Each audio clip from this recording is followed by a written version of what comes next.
இன்று பொதுக்கணக்கு சட்டப்பேரவை பொதுக்கணக்கு குழு சார்பாக ஆய்வுக் கூட்டத்திற்கு வந்திருக்கிறோம்.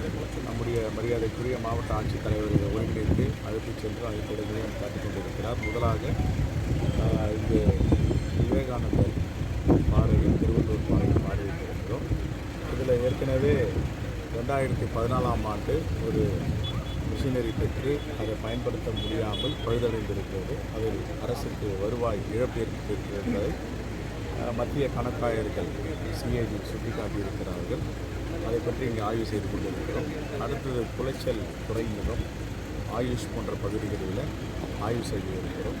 குறிப்பாக இந்த மாவட்டத்தில் மத்திய கணக்காயர்கள் சிஏஜி சொன்னது என்னவென்றால், அவர்கள் கொடுத்திருக்கின்ற அறிக்கை ஒரு துறைமுகம் கட்ட வேண்டும் அல்லது துறைமுகத்தை சார்ந்த பணிகள் நடைபெற வேண்டும் என்றால் அந்த பாதுகாப்பு அமைச்சகத்திடம் ஒரு கடிதம் பெற வேண்டும். அந்த கடிதம் பெற்றால் நாம் ஏறக்குறைய 46 கோடி ரூபாய் பெற்றிருக்க முடியும். கடந்த காலங்களில் அந்த என்ஓசி பெறாமல் இருப்பதால், அந்த அனுமதி வாங்காமல் இருப்பதால் ஒரு 46 கோடி ரூபாய் அரசு கொடுக்க வேண்டிய நிதியை எழுந்திருக்கிறோம். இதை சுட்டிக்காட்டியிருக்கிறார்கள் கணக்காயர்கள். இதை ஏன் இவர்கள் பெறவில்லை?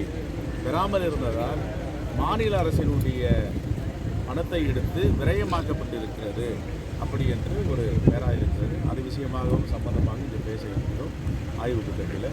அதே போன்று தேங்காய்பட்டினம் துறைமுகம், இதில் அந்த அணை கட்டுவது அல்லது படகுகள் கடலில் மீன் பிடித்து உள்ளே வரும் பொழுது அதை ஐஐடி, பூனா மெரின் இன்ஜினியரிங் போன்ற பல்வேறு இயக்கங்களிடமும் நிறுவனங்களிடம் ஆலோசனை பெற்று கட்டியிருந்தாலும் இது உள்ளூர் மீன் பிடிப்பவர்களிடம், உள்ளூர் வாசிகளிடம் இதை கேட்காமல் அதை செய்து, அதனால் உயிரிழப்புகள் 10க்கும் மேற்பட்ட உயிரிழப்பு ஏற்பட்டிருக்கிறது.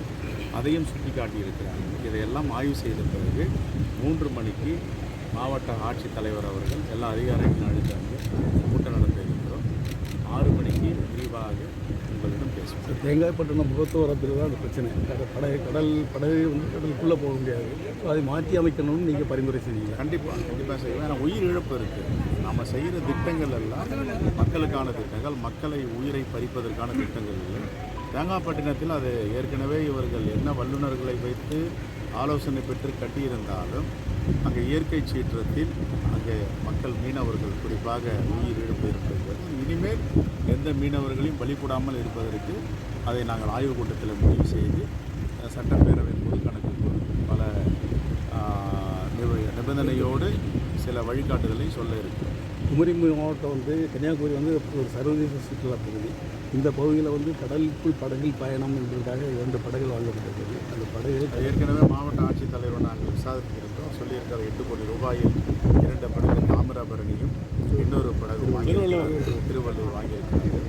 இந்த படகை 2 ஆண்டுகளாக பயன்படுத்தாமல் இருக்கிறார்கள். 8 கோடி ரூபாய் இதுவும் கிடப்பில் இருக்கிறது, பயன்படுத்த முடியாமல். இன்று அது விஷயமாக வாதிக்கிறது. நன்றி சார். தேங்க்யூ.